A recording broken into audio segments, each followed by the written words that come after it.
के हनुमत भरे उड़ान, हनुमत भरे उड़ान।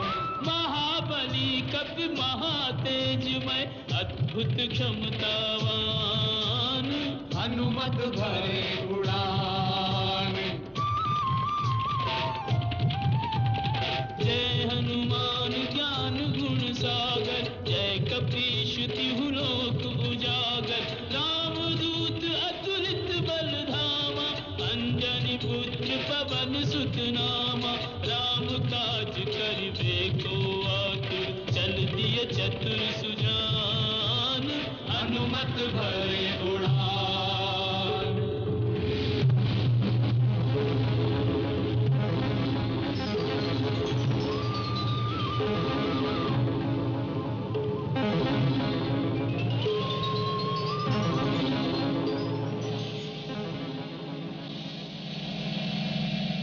कैसी बाधा सामने आ गई? पाहि माम पवन पुत्र पाहि माम। मैं आपके पथ की बाधा नहीं। फिर कौन है आप? हे महावीर मारुति, मैं मैनाक पर्वत हूँ। पर्वत? हाँ पवन पुत्र पर्वत। तुम्हारे पिता पवन देवता ने एक समय मेरी रक्षा की थी, इसलिए मैं उनका ऋणी हूं। उस उपकार के बदले मैं तुम्हारी कुछ सेवा करना चाहता हूं। मुझे समुद्र देवता ने भी यही आज्ञा दी है, क्योंकि उन पर श्री राम के पूर्वज महाराज सागर का उपकार है और तुम राम के कार्य से जा रहे हो। इसलिए समुद्र देव ने मुझे आज्ञा दी है कि मैं तुम्हें थोड़ी देर के लिए विश्राम प्रदान करूं।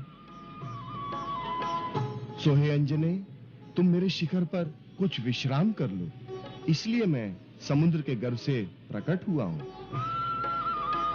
हे आदरणीय मैनाक, आपका तथा समुद्र देव का बहुत बहुत धन्यवाद। परंतु श्री राम के कार्य के लिए जो जा रहा हो, उसके लिए विश्राम पाप है। इसलिए मैं आपका आतिथ्य स्वीकार नहीं कर सकता। आप मेरा प्रणाम स्वीकार करें।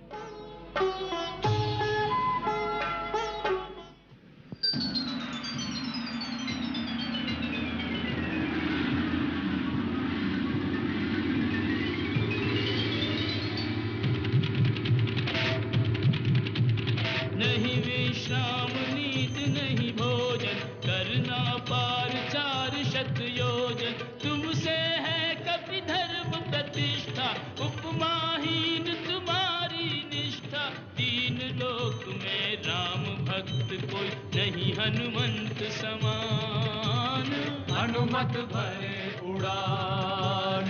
राम भक्त के पंख लगा के हनुमत भरे उड़ान, हनुमत भरे उड़ान। महाबली कपि महातेजमय अद्भुत क्षमतावान, हनुमत भरे उड़ान।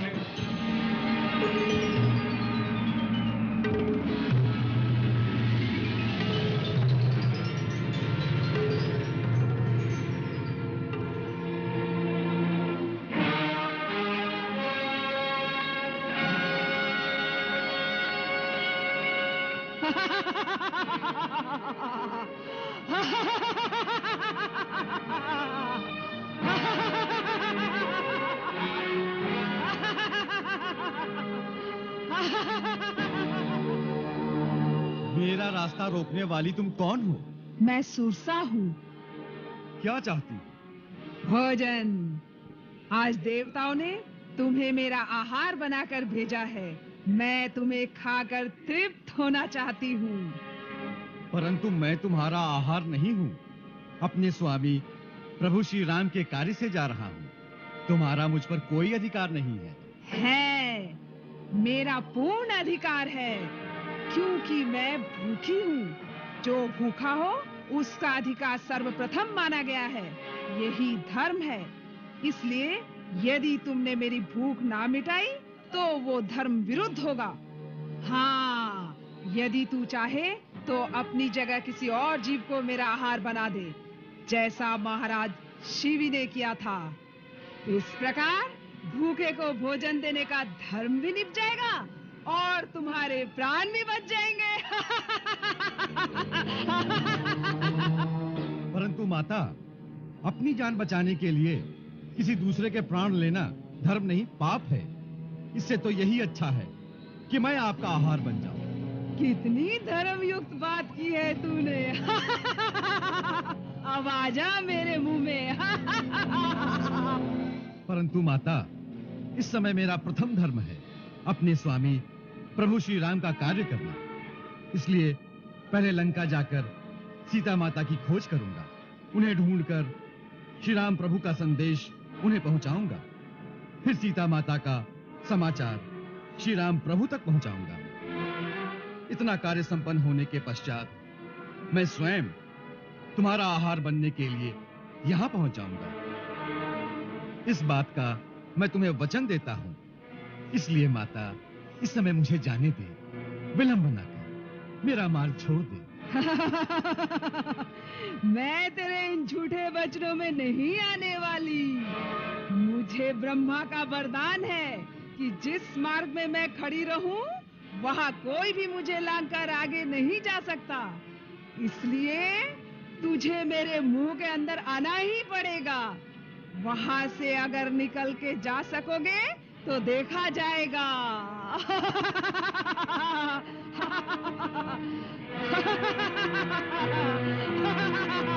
अच्छी बात है माता, मुंह खोलो, मैं आता हूं।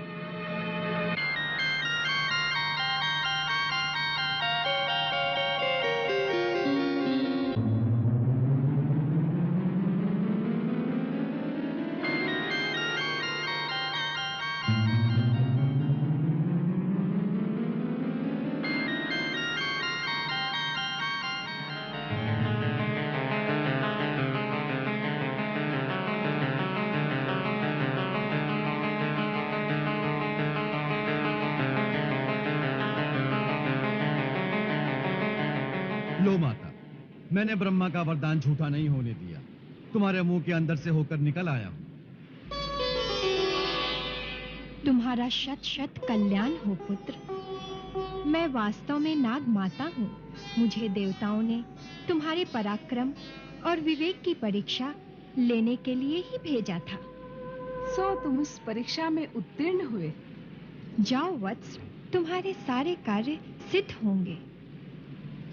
जिसके पास धीरज, सूझ, बुद्धि और पराक्रम यह 4 गुण हो, उसकी सफलता सर्वदा निश्चित है। तुम्हारे द्वारा श्री राम के सारे कार्य सिद्ध होंगे। धन्यवाद।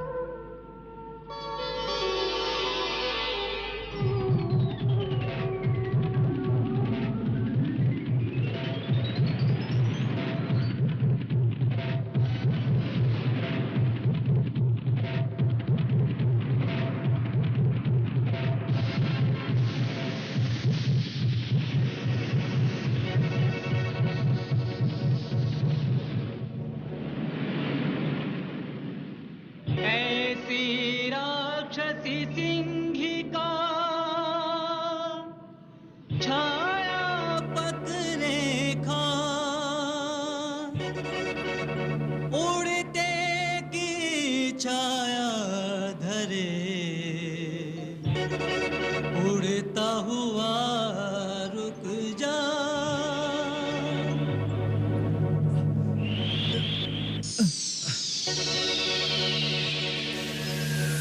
ये कैसा मायाजाल है? किसने मेरे पराक्रम को पंगु बना दिया है? मेरी तीव्र गति को अवरुद्ध करने वाली ये शक्ति कौन है?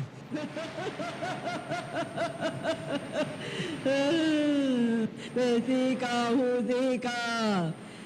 देखा निशाचरी। उड़ते पंछियों की परछाइयों से उन्हें पकड़ कर खाती थी। आज तुझे चबाकर बड़ा मजा आएगा।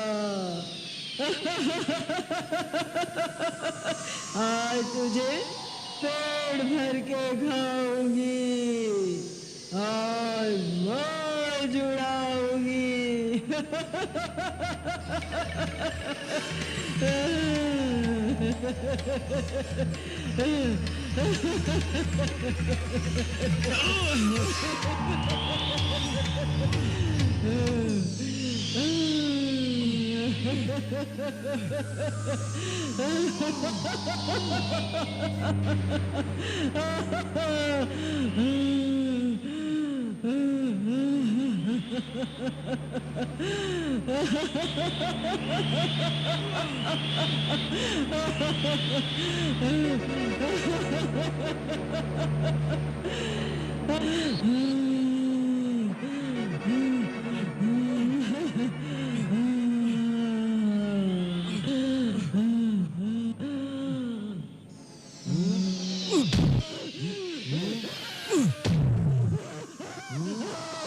जय श्री राम, जय श्री राम।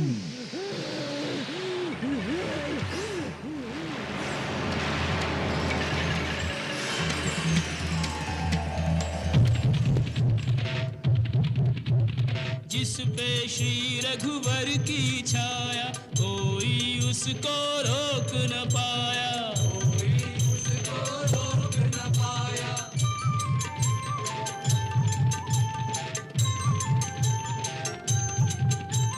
बाधा विघ्न कलाघ समंदर, निर्भय पवन वेग से उड़कर, निर्भय पवन वेग से उड़कर, साँझ समय लंका नगरी में पहुँच गए हनुमान, पहुँच गए हनुमान। साँझ समय लंका नगरी में पहुँच गए हनुमान, पहुँच गए।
अरे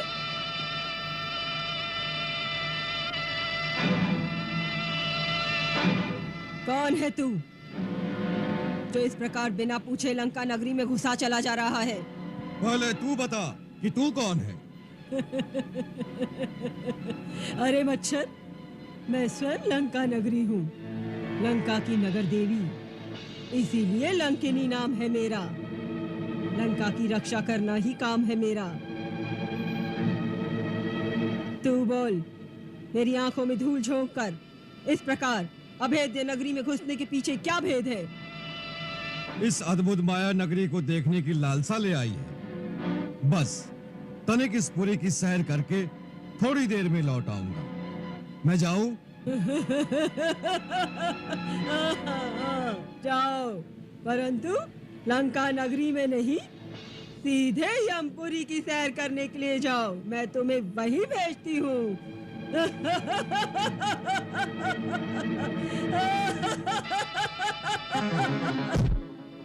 अरे अरे वारी लंका, तूने तो बजा दिया डंका। हमने तो सोचा था नारी जात से कौन बेबात तकरार करे, परंतु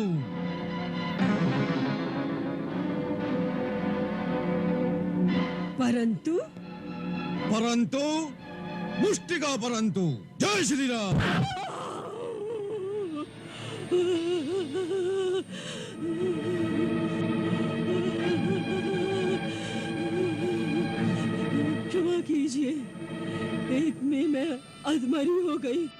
दूसरे में ही यमपुरी सिधारूंगी। मैंने आपको पहचान लिया, होनी को जान लिया। क्या जान लिया? जब ब्रह्मा जी ने लंकेश रावण को वरदान दिया था, तभी ब्रह्मा जी ने मुझे भी लंका की रक्षा का भार सौंपा था। जब मैंने पूछा कि मेरी सेवा की अवधि क्या है, तो ब्रह्मा जी ने कहा कि जब तू एक वानर की मार से परास्त होकर बेहाल हो जाए तो जान लेना कि अब राक्षस राज का असुरों सहित नाश निश्चित है।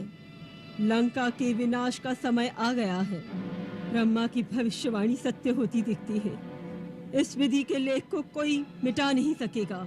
वानर श्रेष्ठ, आप जाइए और स्वेच्छानुसार अपना कार्य सिद्ध कीजिए, मनोवांछित फल पाइए। अब मेरी सेवा की अवधि पूर्ण हुई, मैं वापस जा रही हूँ। ब्रह्म देवाय नमः, ब्रह्म देवाय नमः। जय श्री राम।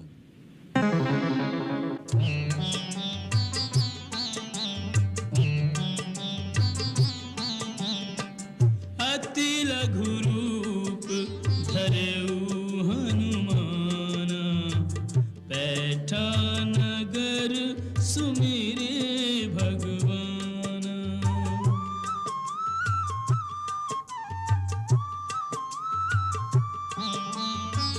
हाट बाट घर गलियन डोले, भेद लगावे भेद न खोले।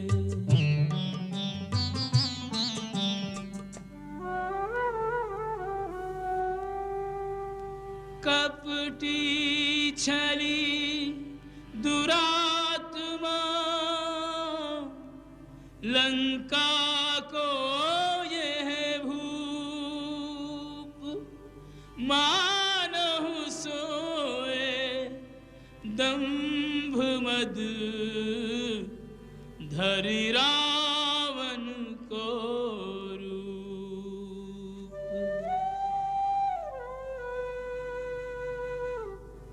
जिसने मां सीता हरी, हर लूं उसके प्राण। फिर सोची इस श्रेय के, योग्य नहीं हनुमान।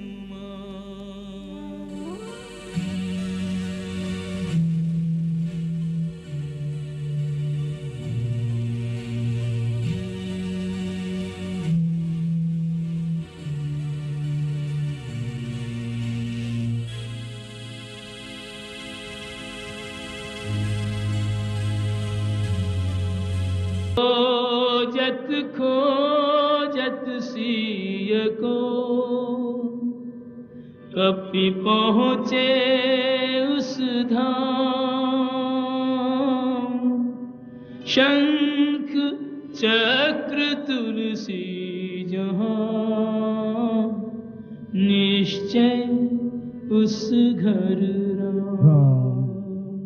राम राम राम।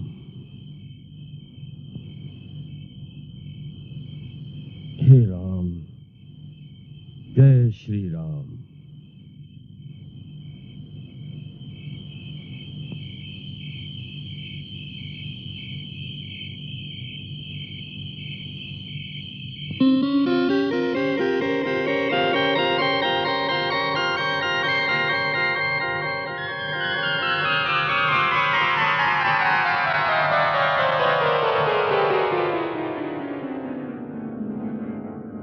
श्री राम, जय राम, जय जय राम। श्री राम, जय राम, जय जय राम। श्री राम, जय राम, जय जय राम।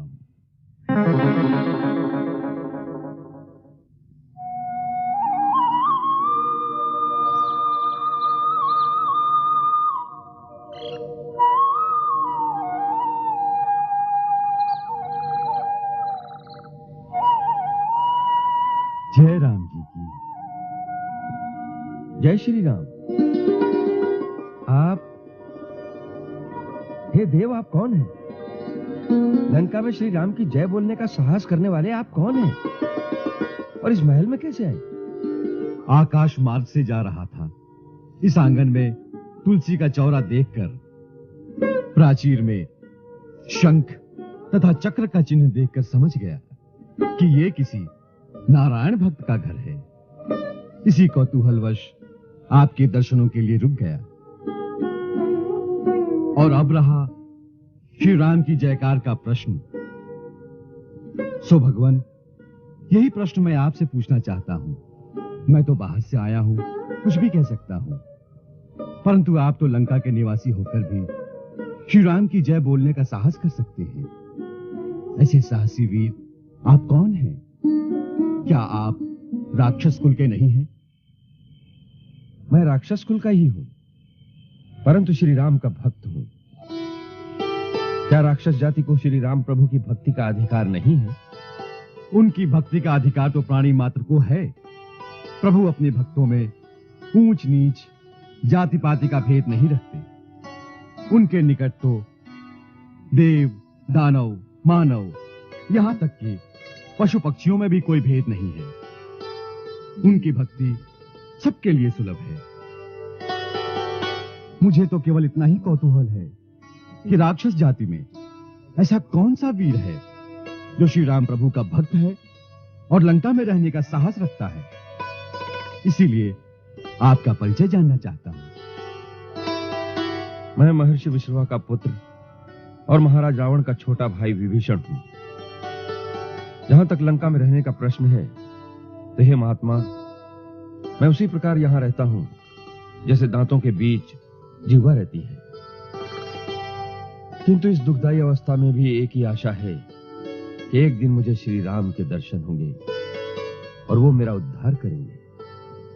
बड़े विस्मय की बात है, आपने अभी तक प्रभु श्री राम को देखा नहीं और उनकी भक्ति कर रहे हैं। ये कैसा रहस्य है? ब्राह्मण देवता, हम तीनों भाइयों ने एक साथ कठोर तपस्या करके ब्रह्मा जी को प्रसन्न किया था।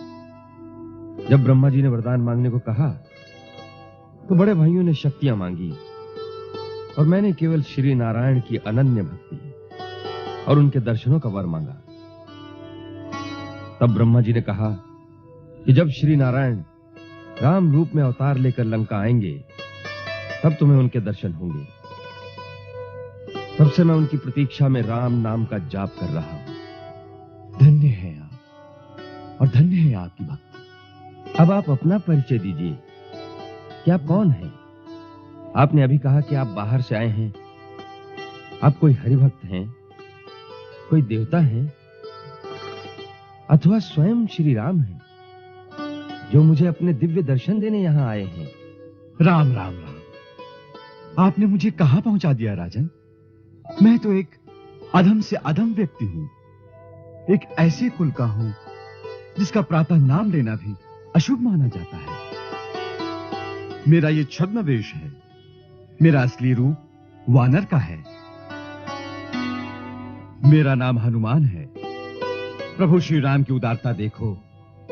मुझ जैसे सद्बुद्धिहीन व्यक्ति को भी अपना सेवक बना लिया और सेवक पर तो उनकी विशेष प्रीति रहती है। सो हे विभीषण, प्रभु श्री राम के अनुग्रह पर सदा विश्वास रखना चाहिए, तभी जीव अपने कर्तव्य पथ पर अडिग रह सकता है। हे हनुमान, आपके इस गूढ़ उपदेश से मेरी भक्ति स्थिर और चित्त शांत हो गया है। अब मुझे विश्वास हो गया है कि मुझे अनाथ जानकर एक दिन प्रभु मुझ पर अवश्य कृपा करेंगे। इस उपकार के लिए मैं आपको शत शत प्रणाम करता हूं। उठिए राजन। सेवक को शीश नहीं नवाता। दोनों को अपने स्वामी के ही कार्य में रत रहना चाहिए। अब मेरे आने का प्रयोजन सुनिए। रावण सीता माता को छल से हर लाया है। श्री राम प्रभु की आज्ञा से मैं उनकी खोज में आया हूं। रावण के महलों में चारों ओर ढूंढ चुका हूं, परंतु माता का कहीं पता नहीं चला। यदि आपको उनका कुछ पता हो तो मुझे बताने की कृपा करें। कपिश्रेष्ठ, ये आपने कैसे जान लिया कि माता सीता रावण के राजमहल में आराम से सो रही होंगी? वो देवी तो अशोक वाटिका में अपने पतिव्रत धर्म की रक्षा करती हुई एक वृक्ष के नीचे एक तपस्विनी की भांति रहती है। चारों ओर से भयानक राक्षसियां उन्हें घेरे रहती हैं। अशोक वाटिका के बाहर बड़े बड़े महाभट राक्षस पहरा देते रहते हैं। इसलिए अंदर जाने से पहले आपको उनसे युद्ध करना पड़ेगा। उसके लिए बहुत शक्ति की आवश्यकता होगी, और आप तो अकेले हैं। मैं अकेला भी उनके लिए बहुत हूं, परंतु मेरे विचार में यह उचित नहीं होगा। मैं माता से मिलने से पहले किसी प्रकार का कोई लड़ाई झगड़ा करना नहीं चाहता। नहीं तो यह पता लगने पर कि राम का कोई दूत सीता माता से मिलने आया है, वो लोग उन्हें कहीं और छुपा देंगे। फिर कुछ नहीं, मैं अपना रूप अति लघु कर लूंगा और रात के अंधेरे में चुपचाप माता के आसपास पहुंच जाऊंगा। एक बार उन तक प्रभु का संदेश पहुंचाकर उन्हें कुछ सांत्वना दे लूं, फिर मैं अपने दूसरे रूपों में रावण के योद्धाओं की शक्ति का भी परिचय पाने की कोशिश करूंगा। अच्छा, अब मुझे आज्ञा दीजिए। सूर्य भगवान उदय हो रहे हैं। अब सारा दिन कहीं छुपकर बिताऊंगा और रात्रि के अंधेरे में अशोक वाटिका पहुंच जाऊंगा। जाइए भक्तराज, श्री राम आपकी रक्षा करें। जय श्री राम। जय श्री राम।